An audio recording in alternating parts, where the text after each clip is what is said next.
కోసం మీ అందరినీ పిలవడం జరిగింది.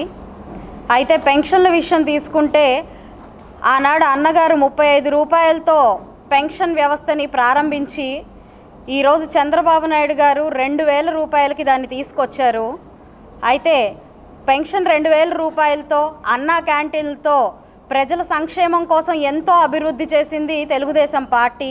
ప్రజా సంక్షేమం కోసం ఎప్పుడూ పాటుపడే తెలుగుదేశం పార్టీని ఈరోజు ఈ శవ రాజకీయాల ద్వారా, ఈ అక్కర్లేని హై డ్రామాల ద్వారా కించపరచడం అనేది ఖండించాల్సిన విషయంగా మేము భావిస్తున్నాము.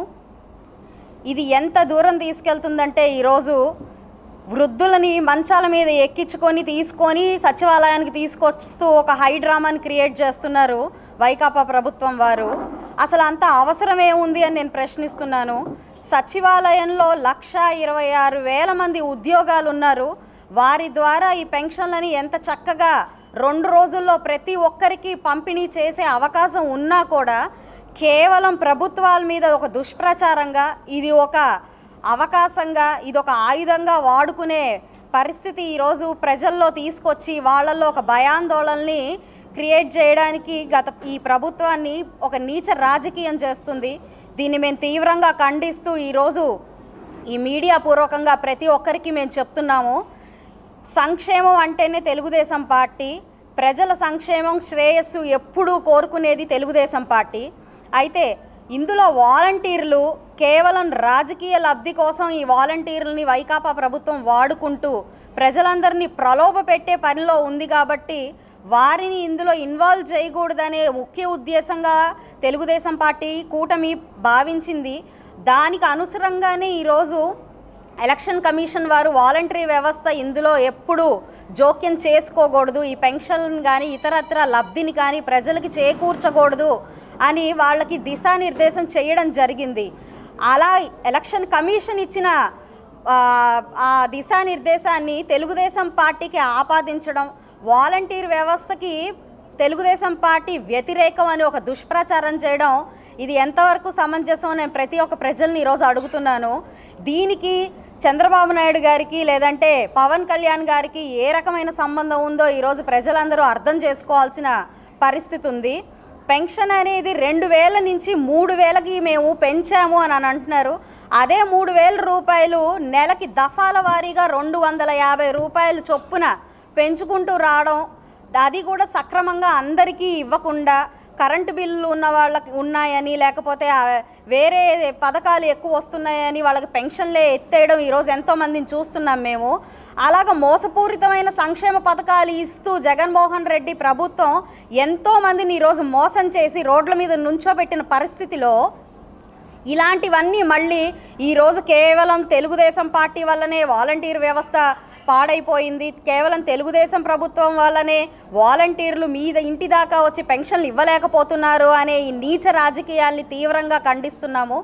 మా ప్రభుత్వం వచ్చి రాగానే ప్రతి ఒక్కరికి, ప్రతి ఒక్క అర్హులైన వ్యక్తికి 4,000 పెన్షన్లు వాళ్ళ ఇంటి వద్దకే వచ్చి ఇవ్వడం జరుగుతుంది అని చంద్రబాబు నాయుడు గారు కూటమి ప్రభుత్వం హామీ ఇచ్చింది.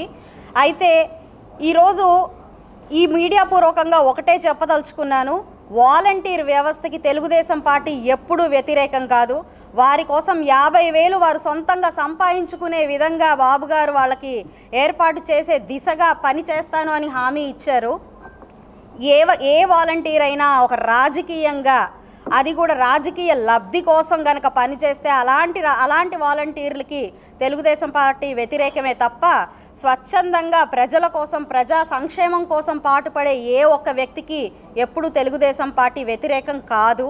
కాబట్టి ఇలాంటి జగన్మోహన్ రెడ్డి జీవిత పర్యంతం కూడా ఎప్పుడు విష రాజకీయాలు, ఎప్పుడు బురద జల్లే రాజకీయాలే తప్ప ఒక స్వచ్ఛందంగా ఒక నాయకుడు పాలించాల్సిన విధంగా ఏనాడు మన రాష్ట్రాన్ని పాలించలేదు. కాబట్టి ప్రజలందరికీ విజ్ఞప్తి చేస్తున్నది ఒకే ఒక విషయం ఏంటంటే, తెలుగుదేశం పార్టీకి వాలంటరీ వ్యవస్థకి ఎలాంటి సంబంధం లేదు.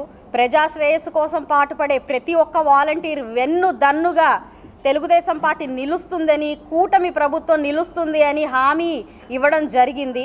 కాబట్టి ఇలాంటి నేపథ్యంలో ఇలాంటి దుష్ప్రచారాలని కనుక ప్రజల మధ్యలోకి తీసుకెళ్తే ఎట్టి పరిస్థితిలో ఊరుకోబోము అని ఈ వైకాపా ప్రభుత్వానికి మేము హెచ్చరిక జారీ చేస్తున్నాం ఈ మీడియా తరపున. కాబట్టి మీరందరూ తస్మాత్ జాగ్రత్త. ఎట్టి పరిస్థితుల్లో ఈ వైకాపా చేసే ఈ కుళ్ళు రాజకీయాలు, మోసపూరిత రాజకీయాలను మీరు నమ్మొద్దు. ఓటమి భయం పట్టుకొని ఏ అవకాశం దొరికితే ఆ అవకాశాన్ని రాజకీయం చేసే పరిస్థితిలో ఈరోజు వైకాపా ప్రభుత్వం ఉంది. కనీసం పెన్షన్లు ఇవ్వడానికి నిధులు లేని పరిస్థితి ఉంది. ఇవాళ 4వ తారీఖు ఇంతవరకు సరైన పెన్షన్లు కానీ, డబ్బు కానీ, జీతాలు కానీ ఇవ్వలేని పరిస్థితుల్లో ఈరోజు వైకాపా ప్రభుత్వం ఉంది. నిధులన్నీ వాళ్ళ కాంట్రాక్టర్లకి అప్పజెప్పి ఈరోజు ప్రజల సంక్షేమం కోసం ఏర్పాటు చేసిన డబ్బుని వాళ్ళకి ఏ ఒక్కరికి చేరనివ్వకుండా ఆ నిందని తీసుకెళ్ళి, వారి అసమర్థతని తీసుకెళ్ళి, వారి అవినీతిని తీసుకెళ్ళి తెలుగుదేశం పార్టీ మీద రుద్దడానికి ఈరోజు ప్రయత్నాలు జరుగుతున్నాయి. కాబట్టి ప్రజలందరూ అర్థం చేసుకోవాల్సిన ఏకైక విషయం ఏంటంటే, ఒక్కటే రాజకీయ లబ్ధి కోసం చేసే ఈ పిచ్చి ప్రయత్నాలన్నిటినీ మీరు నమ్మకండి. తెలుగుదేశం పార్టీని, కూటమిని గెలిపించి మన ప్రజా శ్రేయస్సు కోసం, మన రాష్ట్ర అభివృద్ధి కోసం మీరందరూ పాలు పంచుకోవాల్సిందిగా ప్రతి ఒక్కరిని పేరు పేరున మనవి చేసుకుంటున్నాను.